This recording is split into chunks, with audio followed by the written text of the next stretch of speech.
Сайн бацхан уу, сайхан амарцгааж байна уу? За бид хэд яг одоо Баянгол дүүргийн 29-р хороо энэ дунд голын гүүрний доор байна заяа. Тэгээ бид нар чи хоттой байдаг хэрнээ юмыг ерөөсөө анзаардгүй юм биш үү? Яг тэнцээ шууд гол байна гэж боддоо. Одоо тийшээ очиж үзье. За хүмүүс энэ хогийг ингээд цэвэрлж байна. Энэ дээгүүр одоо ингээд машинууд явж байгаа. За энэ гол чи ингээд цаашаага үргэлжилдэг юм байна шүү дээ. Хүмүүс ингээд усны гутал өмсөөд өөрхийн гүүрэн доор хогийг ингээд амар олуулаа түүцгээж байна. Бид нар хэрвээ хогоо хаяхгүй бол хүмүүс ингээд заавал баг гаргаад цэвэрлэхгүй шүү дээ уг нь.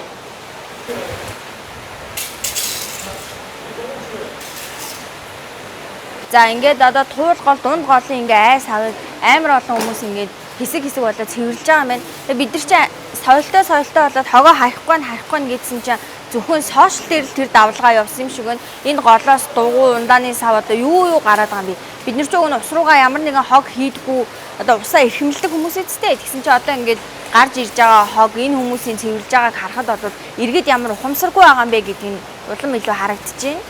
За сайн байна уу хаа? Ажил их байна уу? Ажил ихтэй л байна уу.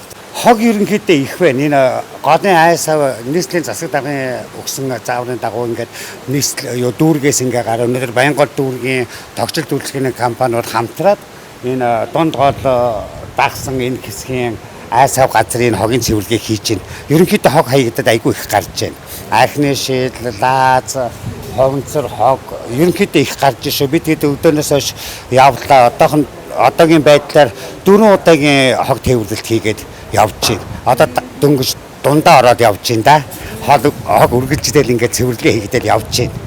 Нийгэм гайхах энэний одоо ирэг дээр нь хүмүүс сууж одоо салхилан нарлана гэж явах үстэй. Яаж энэ голууд хог ороод байгаа юм бэ? Тэр голын нөгөө нэг эрэг дагуу нөгөө суудаг төвлөрсөн газар байна шүү дээ. Тэндээс голцоо урсгалаараа ирж байгаа шүү дээ. Тэгээ урсгалаараа ирээд тэгээ энэ ч нөгөө урсгал тогтсон газар ингээд хоримтгцэн хог юм цуглаж байхгүй юу? А тэрнээс энэ хаваарууд бол яг л нэг цугдарсан сууж байгаа хүн амттай харагдахгүй байж болно. Нөгөө төвлөрсөн газараа сууж байгаа хүмүүсийн хог нь наашаага урсаад энэ урсгал багтаа газараа ирээд хоримтлагдчихж байгаа байхгүй юу? Тэр хоримтлагдсан хогийг өнөөдөр цэвэрлээ явж байгаа.